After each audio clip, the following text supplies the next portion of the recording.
Shalom saudara-saudara. Hari ini saya ingin membaca Galatia pasal 5 ayat yang ke-13. Begini, saudara-saudara, memang kamu telah dipanggil untuk merdeka. Tapi janganlah kamu mempergunakan kemerdekaan itu sebagai kesempatan untuk kehidupan dalam dosa.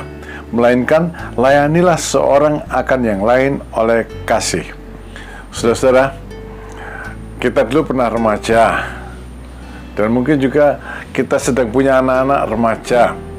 Biasanya dalam usia remaja itu suka konflik dengan orang tuanya. Ya. Anak-anak sudah merasa besar, lalu termasuk kita dulu, lalu kita ingin merdeka dari pengawasan orang tua. Kita bilang, saya sudah cukup besar, sudah bisa tanggung jawab untuk diri kita.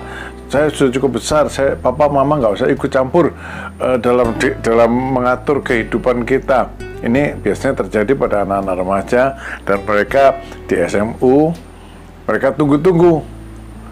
Nanti ya, lulus SMA, sekolah di luar kota, merdeka, tidak ada yang ngawasi, bisa berbuat apa saja karena jauh dari orang tua.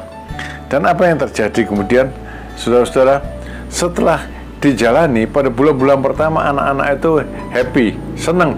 Mereka ada uang, mereka bisa belanjakan uang yang dapat dari orang tua dan sebagainya.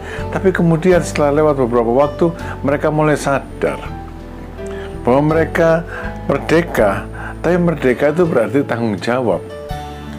Kalau tidak, maka kehidupan mereka tidak karu-karuan.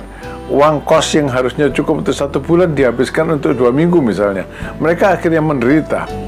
Anak-anak yang normal, mereka pelan-pelan akan belajar bahwa merdeka mereka, tapi ada tanggung jawab.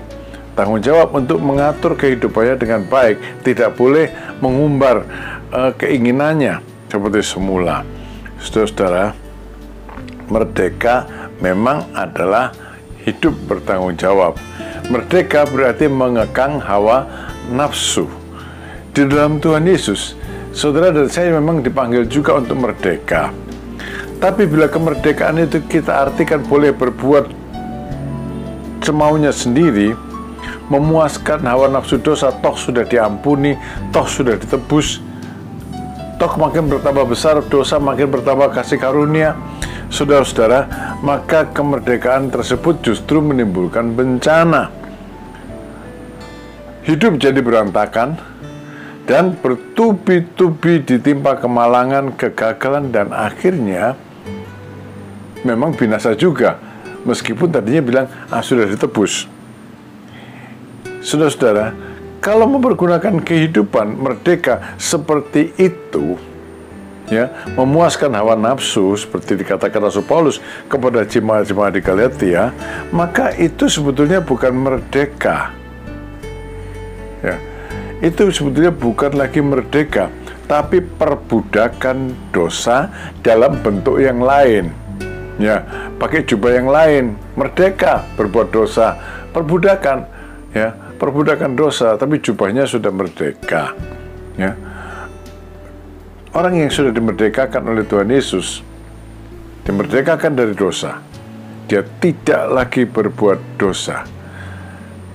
Bukan karena larangan-larangan yang banyak, tapi karena dia sadar bahwa itu dosa, memuaskan hawa nafsu adalah hal-hal yang salah. Yang benar adalah hidup kudus, teratur dan tertib, sesuai dengan karakter Allah yang telah memerdekakan dia. Rasul Paulus mengatakan di dalam ayat yang ke-13 Galatia tadi, orang yang merdeka melayani seorang akan yang lain oleh kasih, bukan hidup semaunya sendiri. Jadi bagaimana? Ya, saudara-saudara, kita orang yang dipanggil untuk merdeka, tapi bukan untuk hidup dalam hawa nafsu semaunya sendiri. Merdeka adalah mengendalikan hawa nafsu, melayani satu sama lain di dalam kasih. Tuhan memberkati saudara-saudara. Amin.